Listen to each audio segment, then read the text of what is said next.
Après la mort de mon mari, j'ai élevé mon fils seul. Mais ensuite, ma mère l'a exclu de Noël et a traité mon soutien comme une obligation mensuelle. Je me suis réveillée lorsque l'horloge a sonné 7 heures. Assise sur le lit une place, j'ai essayé de chasser la fatigue persistante. À côté de moi, Léo, mon fils de 7 ans, dormait encore profondément, ses cheveux blonds en bataille étalés sur l'oreiller. En le regardant, mon cœur s'est serré. Cela fait presque 1 an que David, mon mari et le père de Léo, est mort dans un accident sur un chantier. Depuis ce jour-là, nos vies ont été complètement bouleversées. Je suis devenue veuve à 34 ans, quelque chose que je n'aurais jamais imaginé vivre. Je travaille comme responsable marketing dans une petite entreprise, ce qui suffit à peine à subvenir à nos besoins. Mais le plus difficile, ce n'est ni le travail ni les finances, c'est la solitude et le poids d'élever un enfant seul. Heureusement, j'ai Alice et Georges, mes beaux-parents. Ce sont des personnes formidables, toujours prêtes à m'aider dès que j'en ai besoin. Alice vient souvent chercher Léo après l'école pour que je puisse me concentrer sur mon travail. Chaque fois que je viens le récupérer, elle essaie de glisser de l'argent dans ma poche, mais je refuse toujours. « Clara, on veut juste t'aider », m'a-t-elle dit un jour, les yeux pleins de sincérité. On sait que l'indemnisation de l'assurance a été généreuse, mais s'il te plaît, laisse-nous t'aider. J'apprécie profondément leur gentillesse. L'indemnité, combinée à mon salaire, nous permet de vivre assez confortablement. Mais ce que je ressens surtout, c'est que leur aide ne se limite pas à l'aspect financier, elle est empreinte d'amour et d'une véritable bienveillance. Si seulement mes propres parents nous traitaient, Léo et moi, avec autant de chaleur. Depuis mon enfance, je me suis toujours sentie comme l'enfant de trop dans ma propre famille. Mes parents ont toujours préféré ma sœur Brenda, et aujourd'hui, ils agissent de la même manière avec ses enfants. La semaine dernière, Léo est allé rendre visite à ses grands-parents maternels, et tout s'est déroulé comme d'habitude. Il était enthousiaste, mais au bout de seulement 20 minutes, ma mère a commencé à se plaindre. « Pourquoi l'horloge fait-elle un bruit si bizarre ?» a demandé Léo en pointant du doigt l'ancien carillon du salon. « Comment ça marche ?» Ma mère a soupiré et levé les yeux au ciel. « Clara, tu ne peux pas lui dire de se taire ? Il ne fait que poser question sur question. Les enfants de Brenda ne dérangent jamais comme ça. » Mon père a hoché la tête en signe d'accord tout en ouvrant son ordinateur portable. « Léo, va jouer à un jeu, mon garçon. Je t'en ai téléchargé des sympas. » Mais Léo n'aime pas jouer au jeu. Il aime parler, découvrir le monde qui l'entoure. Pendant ce temps, les 3 enfants de Brenda restaient silencieux dans un coin, rivés à leur téléphone. Pour mes parents, c'est ça, un bon comportement. Moi, j'ai appris à me taire face aux comparaisons et aux critiques. Depuis que je suis jeune, j'ai appris à réprimer mes émotions, à accepter que je n'étais pas l'enfant préféré. Chaque fois que mes parents faisaient l'éloge de Brenda tout en me critiquant, je me contentais de secouer la tête et de rester silencieuse. Au moins, ils m'aident encore un peu, en gardant Léo de temps en temps quand je travaille tard, ou en le récupérant si Alice est occupée. Un mardi soir, je suis allée dîner chez mes parents. Dès que j'ai franchi la porte, j'ai senti que quelque chose n'allait pas. Ma mère avait préparé de la lasagne, mon plat préféré, qu'elle ne cuisine que lorsqu'elle s'apprête à me demander quelque chose. Mon père, d'habitude si réservé, était étonnamment bavard, posant des questions sur mon travail, sur Léo, et sur une douzaine d'autres sujets. Je savais qu'il préparait quelque chose, mais je ne pouvais pas deviner quoi. « Clara, » dit ma mère en découpant soigneusement sa part de lasagne, « on voulait justement te demander. Combien a versé l'assurance après le décès de David ? » J'ai eu l'impression de recevoir une gifle. J'ai failli m'étouffer avec ma boisson. Était-ce le choc, ou simplement la lassitude d'avoir toujours à cacher les choses ? Je ne sais pas, mais j'ai dit la vérité, environ 300 000 $. La fourchette de ma mère est tombée dans son assiette, et mon père a levé la tête si brusquement que j'ai cru qu'il allait se faire mal au cou. Il me regardait comme si je venais de gagner au loto. Vraiment, a murmuré ma mère lentement. Et qu'est-ce que tu comptes faire de cet argent ? J'ai senti un poids s'abattre sur mes épaules. Je l'ai déjà investi, ai-je dit en essayant de garder une voix calme. Cet argent est destiné à l'avenir de Léo, pour l'université ou peut-être pour acheter une maison un jour. David et moi, on avait tout planifié ensemble. Mais ça, c'est dans des années, a interrompu mon père. Tu devrais penser au présent, à la famille. Et je savais que la famille dont il parlait n'incluait pas Léo. Tu pourrais faire beaucoup de choses avec cet argent, ajouta ma mère en se penchant vers moi avec un air enthousiaste. Aider la famille, ceux qui en ont besoin maintenant, au lieu de le garder pour un futur qui n'arrivera peut-être jamais. Je ne veux plus parler d'argent, ai-je coupé, le ton plus sec que prévu. Le silence est tombé sur la pièce. Le visage de mon père s'est figé dans une expression de déception que je connaissais trop bien. Ma mère a pincé les lèvres, signe clair qu'elle était furieuse. Le repas s'est poursuivi dans un silence pesant, rompu uniquement par le tintement des couverts contre les assiettes. Je croyais que tout s'arrêterait là. Je savais que mes parents me feraient la tête pendant au moins un mois, comme ils le faisaient chaque fois que je n'allais pas dans leur sens. Mais, à ma grande surprise, une semaine plus tard, ma mère m'a appelé. Ce dimanche, toute la famille dîne ensemble, a-t-elle dit d'une voix douce comme du miel. Brenda et les enfants seront là aussi. Il faut que tu viennes, ma chérie. Je me sentais mal à l'aise, mais j'ai accepté malgré tout.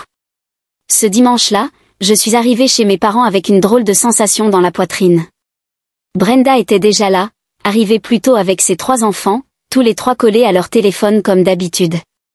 Quand tout le monde s'est assis à table, Brenda a commencé à se plaindre de l'augmentation des prix, des factures qui grimpent, et de combien la vie devenait difficile. Tout est tellement cher, soupira-t-elle en faisant passer la purée.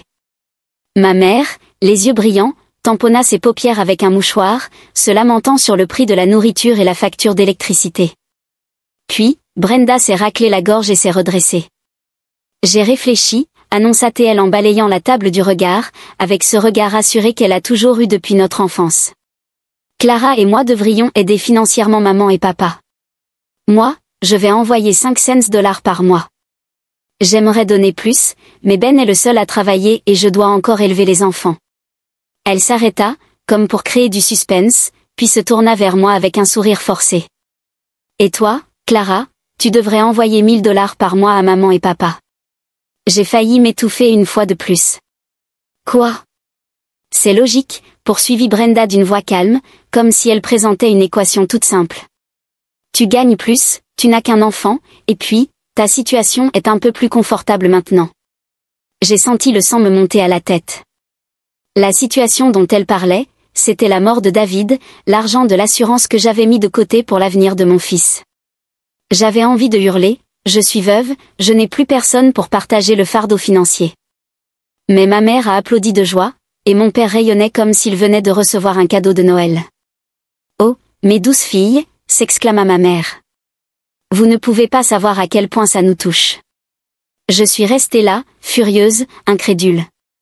Toute ma vie, j'ai cherché à être reconnue, acceptée. Et maintenant, il mettait un prix sur l'amour. D'accord, mais j'ai entendu dire. Je le ferai. Ce premier virement fut le plus douloureux, 1000 $ envolés de mon compte en quelques clics. Je me suis dit que si cela pouvait m'acheter un peu de soutien de la part de ma famille, alors peut-être que ça en valait la peine. Mais cette illusion s'est vite dissipée. Maman, tu peux aller chercher Léo aujourd'hui? Alice a un rendez-vous médical et j'ai une réunion tardive. Oh, je suis désolée ma chérie, m'a-t-elle répondu au téléphone, j'ai mal à la tête, tu sais comment sont mes migraines. C'était toujours quelque chose.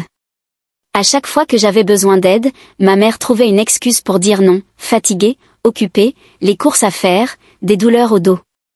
Et pourtant, les 1000 $ continuaient de quitter mon compte chaque mois. Un jeudi après-midi, quand ma mère refusa encore une fois de garder Léo, cette fois sous prétexte qu'elle sentait qu'elle allait peut-être tomber malade, j'ai appelé Alice, presque désespérée. Bien sûr qu'on va aller le chercher, m'a dit Alice sans la moindre hésitation. Georges est déjà en route pour l'école. Léo lui parle de son projet de science. J'ai raccroché et je me suis effondrée sur une chaise, essayant de retenir les larmes qui me montaient aux yeux. 1000 $ par mois ne m'achetaient que des excuses, alors que ma belle-mère était prête à tout laisser tomber pour m'aider, sans jamais rien demander en retour. Décembre approchait. Ma famille célébrait toujours Noël chez mes parents, c'était une tradition, toute la famille réunie, on échangeait des cadeaux, on partageait un repas, on créait des souvenirs. Une semaine avant Noël, ma mère m'a appelée. Ma douce Clara, a-t-elle commencé d'une voix mielleuse, à propos du réveillon de Noël, ton père et moi voulons organiser quelque chose un peu différent cette année. Une fête réservée aux adultes. Pas d'enfants cette fois. J'ai serré le stylo que j'avais dans la main, il s'est brisé en deux. On veut juste faire quelque chose d'un peu plus élégant cette année, dit-elle avec légèreté, comme si elle parlait simplement de changer de dessert. Du vin, des conversations d'adultes, tu comprends. Mais c'est Noël, ai-je protesté en m'éloignant pour que Léo n'entende pas, où suis-je censé le laisser? Oh, c'est simple, a répondu ma mère, comme si c'était la chose la plus évidente du monde. Dépose-le chez Alice et Georges. Ils seront ravis de le garder. Tu n'as qu'à être ici à 19h. J'ai raccroché et j'ai regardé Léo, toujours concentré sur ses devoirs de maths, la langue légèrement sortie comme le faisait David. Durant la semaine qui a suivi, j'ai longuement hésité.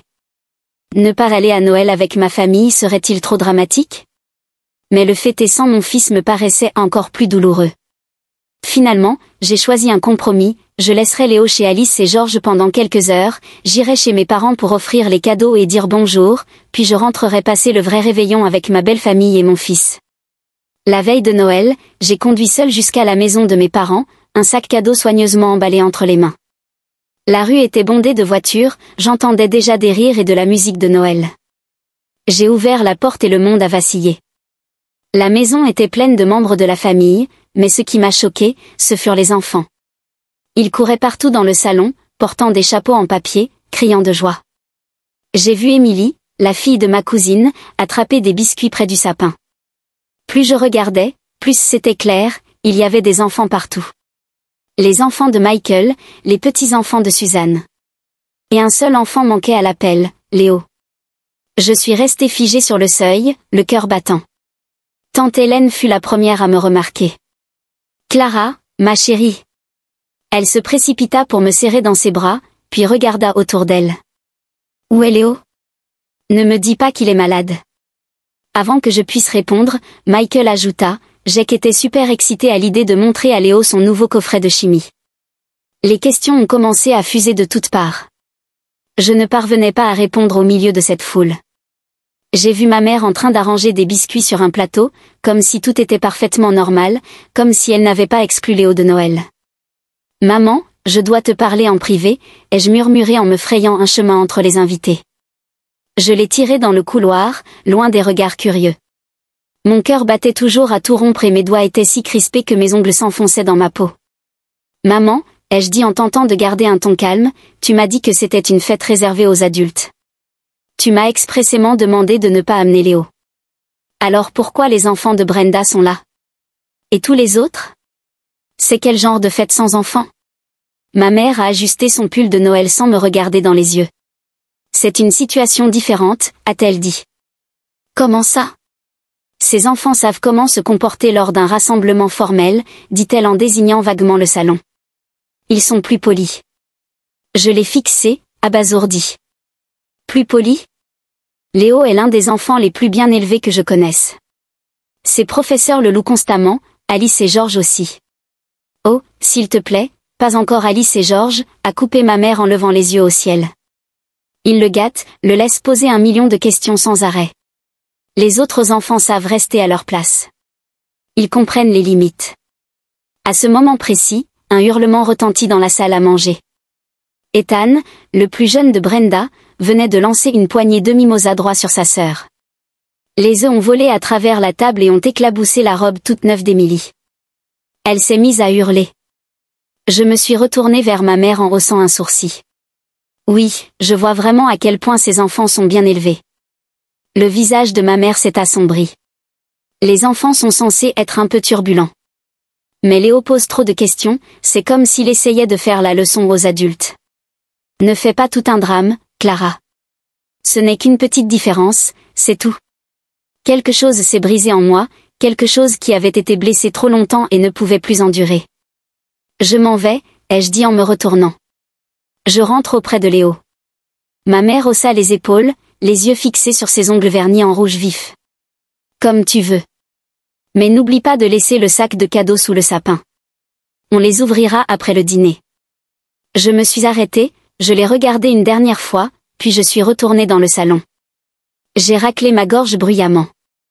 Les conversations se sont tues, tous les regards se sont tournés vers moi. Certains d'entre vous m'ont demandé pourquoi je suis venue seule ce soir, ai-je commencé, la voix plus forte que prévu, pourquoi Léo n'est pas ici pour fêter Noël en famille. Brenda s'est avancée vers moi, peut-être pour m'arrêter, mais j'ai levé une main. Laissez-moi finir. Je suis venue seule parce qu'il y a une semaine, ma mère m'a appelée et m'a dit que c'était une fête réservée aux adultes. Elle m'a dit que je ne pouvais pas amener Léo. Des murmures ont traversé la pièce. La mâchoire de tante Hélène est tombée. Quoi? Mais il y a des enfants partout. On ne nous a rien dit à propos d'une interdiction. L'oncle Paul, les yeux fixés sur ma mère, a ajouté, c'est vrai, on ne nous a rien dit. Ma mère a fait un pas en avant, mal à l'aise. Clara, ce n'est pas le moment. Non maman, ai-je dit, les yeux dans les siens. C'est justement le moment. Parce que ce n'est pas une fête réservée aux adultes, c'est une fête qui exclut un enfant, mon enfant, murmuraient de plus en plus fort les voix. Je vis les regards stupéfaits et les hochements de tête déçus destinés à mes parents, mais ce n'est même pas la pire partie, dis-je en laissant échapper un rire sans humour, tandis que mon fils était mis à l'écart de Noël, et que l'on attendait de moi que j'envoie à mes parents 1000 $ par mois, alors que Brenda, elle, était supposée en envoyer 500. Ben, le mari de Brenda, leva les yeux comme s'il avait reçu une décharge électrique, s'exclamant, attends, 500 $. Le visage de Brenda devint livide et Ben, l'air confus, se tourna vers elle en demandant d'où elle comptait envoyer 500 $, alors que nous peignions déjà à payer le loyer chaque mois. Brenda balbutia, le visage rougi, je n'ai en réalité jamais envoyé quoi que ce soit. Je la regardai, ne ressentant plus aucune once de pitié, sachant qu'ils avaient demandé à Brenda de mentir, de dire qu'elle contribuait afin que j'aie l'impression de devoir faire ma part aussi, et que si je croyais qu'elle payait, j'accepterais en silence, un silence absolu, tandis que je voyais la vérité se dessiner sur les visages de chacun, les morceaux épars se rassemblant pour former une image complète dans laquelle mes parents m'avaient trompé, m'avaient utilisé comme un distributeur automatique tout en excluant mon enfant. Tante Suzanne prit la parole, sa voix tremblante de rage, en disant « Tu as utilisé ta propre fille pour de l'argent, puis rejeté ton petit-fils hors de la famille. C'est impensable, honteux. » La pièce explosa en voix élevée, exigeant des explications, appelant mes parents à rendre compte. Ben se tourna furieusement contre Brenda en l'interrogeant, tandis que mes parents restaient figés, leur façade de famille parfaite s'effondrant devant tout le monde. Je levai de nouveau la main et, soudain, le silence s'installa. Il y a encore une chose que je veux dire, annonçai-je d'une voix calme, comme en énonçant une sentence, je n'enverrai plus le moindre dollar à aucun de vous et je ne maintiendrai plus aucune relation avec vous, ni avec Brenda. J'en ai assez. Je tournai les talons, déposai le sac cadeau près de la porte et quittai la maison que j'avais autrefois appelée « chez moi ». La porte se referma derrière moi dans un dernier claquement, marquant la fin d'un chapitre que j'aurais dû clore depuis longtemps. Je restai assise dans la voiture pendant un long moment, les mains posées sur le volant, le cœur encore tremblant, tandis que l'air glacé de la nuit m'entourait, mais en moi régnait une étrange chaleur, un sentiment de soulagement que je n'avais pas éprouvé depuis des années. Je déverrouillai mon téléphone et ouvris l'application bancaire, en quelques étapes simples, j'annulai le virement mensuel vers le compte de ma mère, d'un simple tapotement et d'une confirmation, comme si je venais de briser la chaîne invisible qui m'entravait depuis un an. Le chemin de retour vers la maison d'Alice et Georges me parut à la fois long et incroyablement court. En arrivant dans leur allée, j'aperçus Léo à travers la fenêtre de la cuisine, debout près du comptoir en aidant Alice à décorer des biscuits, une lumière jaune et chaleureuse jouant sur ses cheveux blonds ébouriffés, et il souriait d'un sourire épanoui et insouciant. Mes yeux se remplirent de larmes ce soir-là. Nous restâmes avec Alice et Georges, nous cuisinâmes des biscuits, chantâmes quelques chants de Noël un brin enfantin, puis réarrangâmes la crèche que Léo avait placée dans le désordre. Georges expliqua le rôle de chaque personnage de l'histoire de Noël et Léo posait question après question, et personne, absolument personne, ne lui fit comprendre qu'il dérangeait. C'est alors que je réalisai ce qu'était véritablement la famille, ce n'est pas le sang qui lie, mais les personnes qui vous choisissent, qui choisissent votre enfant. Le lendemain matin, alors que Léo dormait encore profondément parmi une pile de cadeaux du Père Noël, mon téléphone sonna. C'était tante Suzanne qui, sans aucune prévenance, déclara « Tu devrais entendre ce qui s'est passé après ton départ. Dès que tu es parti, c'est comme si un barrage s'était rompu. » L'oncle Robert s'est levé en disant qu'il ne pouvait rester une minute de plus, puis Hélène est partie, ensuite Paul, et les gens commencèrent à sortir un par un, certains allant même jusqu'à dire à tes parents, en face, qu'ils étaient des escrocs, qu'ils étaient une honte pour la famille. J'écoutais en silence tandis que tante Suzanne poursuivait, sa voix se chargeant de colère pour moi. Ben était furieux, il a rassemblé les affaires des enfants immédiatement et a dit à Brenda qu'il avait besoin de temps pour réfléchir à leur mariage. La nuit précédente, il les avait emmenés chez ses parents. Je fermais les yeux, une partie de moi éprouvait de la tristesse pour ce que Brenda avait provoqué, mais surtout, je ressentais que tout cela aurait dû éclater depuis longtemps. Je veux que tu saches, ajouta tante Suzanne d'une voix qui s'adoucissait, que nous sommes de ton côté, ce qu'ils t'ont fait, à toi et à Léo, est impardonnable. Je la remerciai avant de raccrocher aussitôt, alors que les messages affluaient de la part de ma mère, de mon père et de Brenda, tous répétant la même chose. Nous sommes désolés, nous avions tort, s'il te plaît parle-nous, laisse-nous t'expliquer. Je les lus un par un puis les déplaçai tranquillement dans les archives sans y répondre.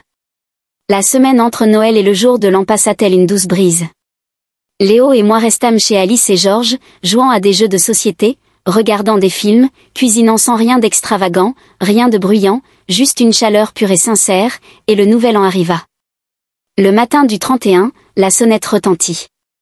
Je regardai par le Judas et vis mes parents debout sur le perron, tenant une grande boîte cadeau enveloppée de papier brillant. Mon cœur se mit à battre, non pas par peur, mais parce que je ne savais même pas si je devais leur ouvrir la porte. « Clara, on sait que tu es là », appela ma mère depuis l'extérieur d'une voix si douce qu'elle me donna la chair de poule. « On veut juste parler. » J'ouvris la porte, mais restai dans l'embrasure, empêchant toute entrée. Je gardai mes distances. Ils paraissaient plus petits, comme si le pouvoir qu'ils avaient autrefois exercé sur moi avait disparu. Peut-être parce que, pour la première fois, je n'étais plus la fille obéissante qui restait silencieuse pendant qu'il me faisait la leçon. « On a apporté ça pour Léo », dit mon père en me tendant la boîte. Un simple regard sur l'emballage me suffit à comprendre que c'était un objet électronique coûteux. « Léo n'en a pas besoin », répondis-je sans prendre le cadeau. « Clara », ma mère s'avança d'un pas, « on sait qu'on a eu tort. Pour la façon dont on a traité Léo, pour l'argent. On le regrette vraiment, et on veut que tu saches que ce n'est pas une question d'argent. On est sincèrement désolé. » Je les observai attentivement, cherchant la vérité dans leurs yeux. « Est-ce que vous êtes désolé parce que vous avez compris que vous aviez vraiment tort, ou parce que toute la famille l'a découvert et vous a tourné le dos ?» demandai-je sans ciller. Ils échangèrent un seul regard. Et j'eus ma réponse. « Je pense que vous devriez partir, dis-je doucement. Je ne vous crois pas, et je ne vous fais plus confiance. »« Mais, on est une famille, » murmura ma mère, presque suppliante, les yeux pleins de larmes. « Non, » répondis-je en secouant la tête, « une famille ne s'utilise pas, une famille ne ment pas à sa fille pour de l'argent, une famille n'exclut pas un enfant à Noël. » Ils reculèrent en serrant la boîte contre eux, puis se retournèrent sans un mot et s'éloignèrent. Je les regardai jusqu'à ce que leur voiture disparaisse au bout de l'allée. Je ne ressentis pas de tristesse, seulement une immense sensation de liberté. Des mois plus tard, je tenais toujours cette décision. Aucun message, aucun appel. Brenda avait aussi tenté de me joindre, mais j'avais bloqué son numéro. L'argent que j'envoyais autrefois chaque mois, je le transfère désormais sur le compte épargne universitaire de Léo. Et le plus étrange, c'est que lorsqu'on coupe les liens avec des personnes toxiques, on laisse de l'espace pour que des relations saines, belles et sincères puissent éclore. Tante Suzanne a commencé à nous inviter à dîner le dimanche. L'oncle Robert organisait des barbecues, et Léo pouvait jouer avec ses cousins. Les gens lui posaient de vraies questions, l'écoutaient, encourageaient sa curiosité sans fin. « Maman, pourquoi la piscine de tonton Robert sent bizarre ?» demanda Léo un après-midi d'été. « C'est l'odeur du chlore, mon grand », répondit l'oncle Robert avant que je ne dise quoi que ce soit, puis il se lança dans toute une explication sur la désinfection et les réactions chimiques. Léo était absolument captivé. Je regardais mon fils s'épanouir comme un arbre qu'on arrose enfin avec de l'amour véritable. Personne ne lui disait qu'il était trop curieux. Personne ne lui demandait d'arrêter de poser des questions. Un jour, Léo a commencé à appeler Alice et Georges « mamie » et « papy » sans que je ne le lui ai jamais demandé. Ils étaient devenus notre refuge, notre port d'attache. Et maintenant, je le savais, la famille, ce n'est pas l'endroit où l'on est, c'est là où les gens choisissent de vous aimer comme si vous leur apparteniez. Quant à moi, j'avais enfin fait le bon choix. Merci de m'avoir écouté. Si vous n'êtes pas encore abonné, n'hésitez pas à le faire et activer la cloche de notification pour ne rien manquer des histoires vraies les plus bouleversantes qui se déroulent autour de vous.